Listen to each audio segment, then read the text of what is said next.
and welcome to Technology and You from 6 Minutes. Today we are discussing advances in technology. We have two special guests with us here today, Kim Jong-il of North Korea and Hugo Chavez from Venezuela. Welcome to our special broadcast, gentlemen. Thank you for having me. Thank you for having us. Okay then, I have a few questions I would like to ask you gentlemen today. Kim Jong-il, in your opinion, does the government of North Korea oppress its people in any way? No, no, no. North Koreans are free to express themselves, travel freely, and have many rights. While you Americans have homelessness and starvation, we North Koreans do not. Thank you, Kim Jong-il. That is certainly an interesting viewpoint. Now, Hugo Chavez, do you believe that the Venezuelan government oppresses its people in any way? Of course not.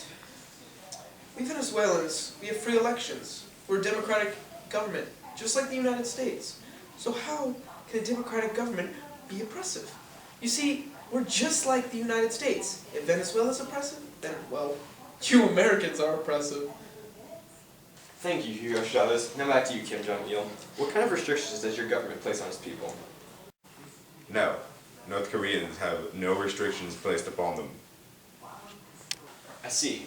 That contradicts many sources found in today's world. Now, Hugo Chavez, what kind of media restrictions does your government place on its people? Restrictions? What does this word even mean? Restrictions? There's no restrictions. In fact, there's absolutely zero. We're nothing like the American government. I understand you gentlemen have brought some videos from your countries for us to see today. That's correct. Yes, we brought videos representing our country. Let's start with yours, Kim Jong-il.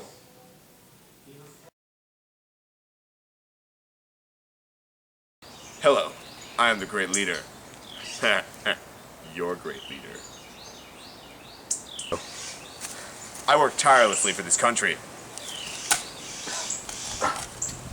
Look at this hole I dug.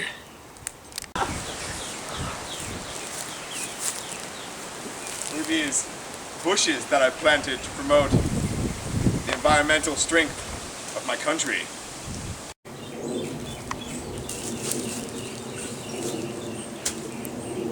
I work tirelessly for this country. Oh, great leader! Great leader! Great leader, I am not worthy! Thank you, little schoolboy. Back to class now. Yes, sir!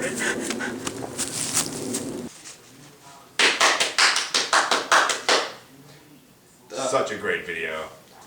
Thank you, Kim Jong-il. That was interesting. Yeah, to say the least.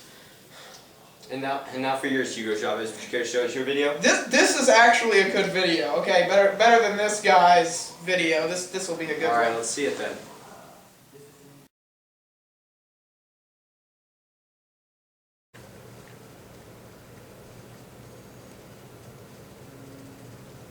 There's no TV channels. They're all blocked. Why is all the TV blocked in this country?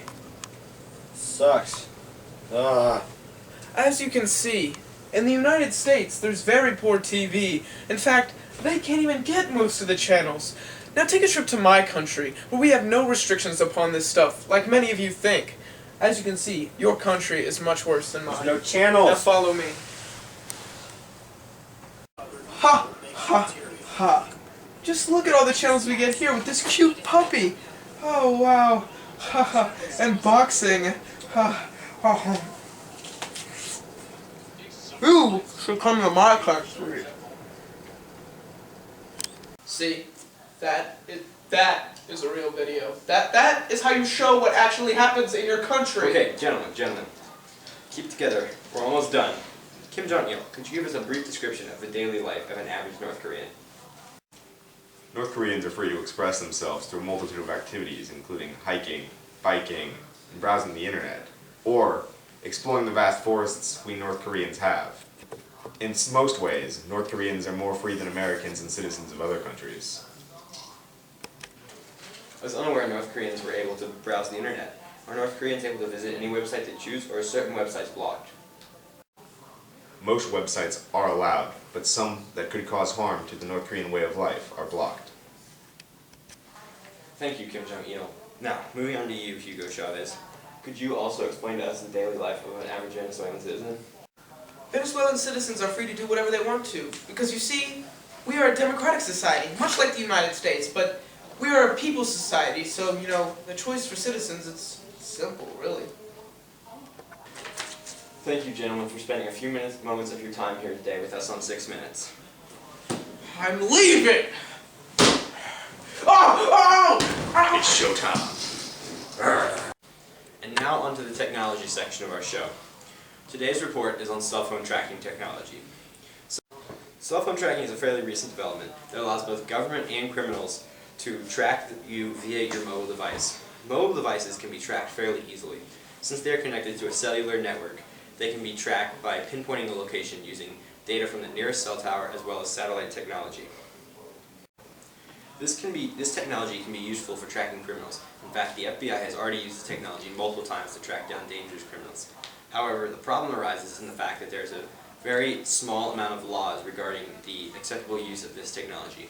This leads to a large gray area as to what is accepted when using this technology. This means that the government, or possibly even worse, criminals, could be tracking you as you watch this broadcast. There have already been cases of people being tracked by their mobile service providers. In one case, a mobile service provider actually saved 35,000 data location points on one person over the course of 6 months. So that means, as you can see, we need to be very careful about how we use this technology. And that concludes our broadcast for today. Thank you for tuning in to 6 Minutes, Technology and You.